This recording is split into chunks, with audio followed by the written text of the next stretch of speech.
يعني ايه برمجه؟ طب هي ليه البرمجه مهمه اصلا؟ مفيش حاجه حواليك هي ما بتستخدمش برمجه. الكمبيوتر بيستخدم برمجه، الاسانسير اللي انت بتطلع وبتنزل بيه ده بيستخدم برمجه، كل حاجه حواليك فيها برمجه. بايثون اسهل لغه برمجه انت هتقدر تتعلمها. اللي بيميز بقى بايثون ان فيها مكتبه زي مكتبه بانداس ونمباي، هم اللي مخلينها متميزين عن بقيه لغات البرمجه.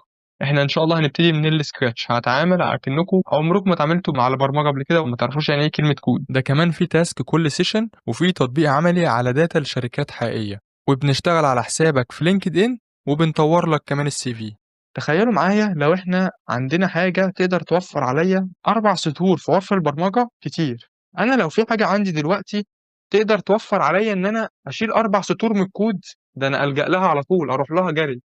لحد دلوقتي أنت قد تكون مش عارف هو ليه إحنا بنستخدم جوبيتر. يعني في ناس بتفتكر إن جوبيتر للناس المبتدئة. أنت في الغالب الداتا كليننج هتحتاجها ببايثون. اشتغلت بقى في شركة كبيرة، اشتغلت في شركة صغيرة، الكورليشن او العلاقه، انا عايز اشوف علاقه اي متغير بمتغير تاني.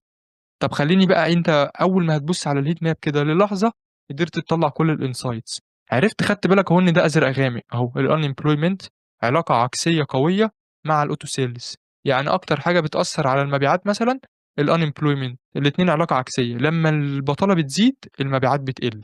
طب ده زي الفل، واضح اهو من الازرق الغامق. لحد دلوقتي عدد الناس اللي بتقدر تعمل ويب سكرابنج قليلين مقارنه بالطلب عليهم، مع ان الموضوع سهل، وان شاء الله هثبت لكم النهارده الموضوع سهل. حد يقول لي دي علاقه ايه بقى؟ عكسية ضعيفة. الله ينور عليك يا باشمهندس.